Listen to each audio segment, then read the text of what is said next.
The 2025 Masters is over. Let's just do this. And Rory Mcilroy is the winner. And I will be the first to admit I was on the Rory hate train for a while, but I can't deny that he did exceptionally well coming back from his downfalls in like round 1 and starting to be in round 4.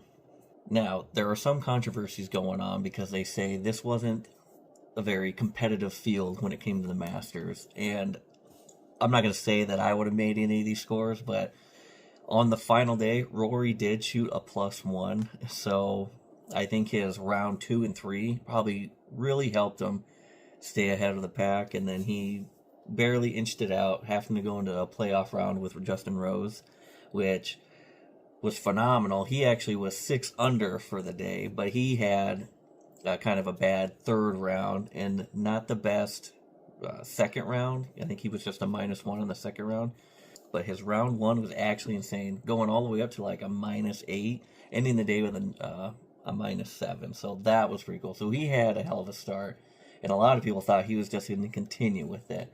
But then going into round 2, he ended the day with only a -8, but he did get to a -9. But that was a pretty competitive day for everyone else. Bryson DeChambeau actually won the day with a -7, and Rory did with a -6, and then Scheffler's right behind him with a -5.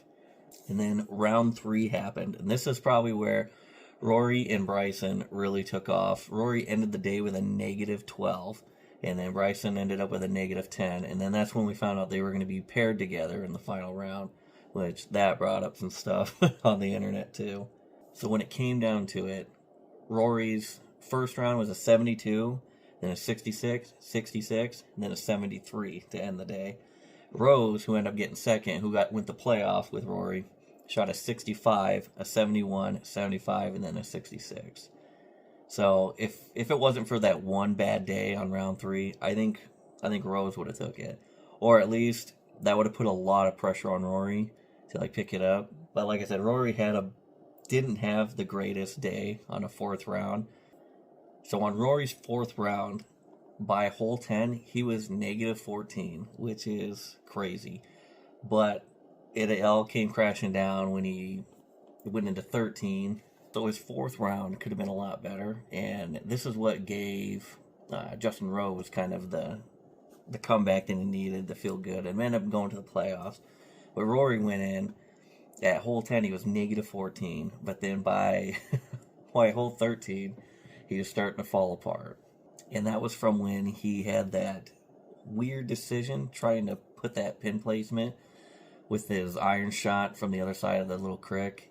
And he had all of the opening in the world for the green, and then whatever reason, it must have been just a bad day for his shot, but he hit right on the ledge of the creek and it went right into the water. And then on 14 he ended up hitting another bogey, so that brought him down like to a -10. So all in all, if he didn't have such a good second and third round, I don't think Rory would have won this. And that's what people are upset about, because they think Rory kind of just skimmed by the skin of his teeth.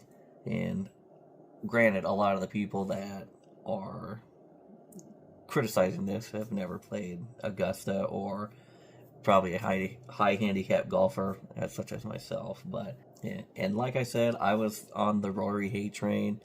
I think he's an amazing golfer. I'm still not a fan.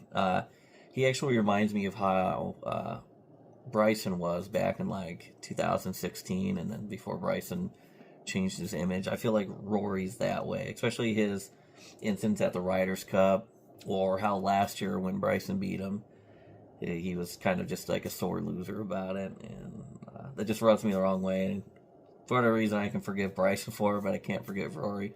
Maybe sometime down the road it'll change, but there also was some pretty cool highlights in there, like when Rory hit it into the trees and he grabbed his 8-iron and he had just a crazy draw. It landed right on the green. I was like, that's an insane shot, you know. Just as Dottie painted the picture. And look at this thing, Pearl. in the right direction. Poised to make eagle for the second straight day. For letting all the pressure get to him on round 1, he didn't let any of it get to him on round 4, so that was pretty good. But on other notes, there was a lot of people had some pretty good shots. Justin Rhodes had some pretty good. Reed had some pretty good. Scheffler always with the mile-long putt, so that was awesome. Or another big highlight was when Justin Spieth nut tapped someone with his club. Right in the dick. Or when Scotty Scheffler was hiding out in the bushes. But he might be turning it down. A little moment of reflection here for Scotty. I mean, what a sight to see here. Scotty Scheffler having a picnic left of 18.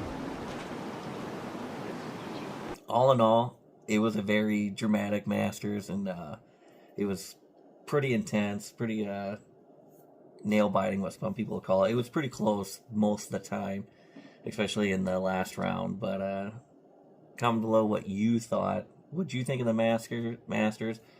Are you on the Rory train? And tell the truth. Are you rooting for Rory because you don't like Bryson or Scheffler? Or are you on the Rory hate train because you just don't like Rory and you just want to see anyone else win? But comment below what you thought. Remember to like and subscribe, and remember, stay under par.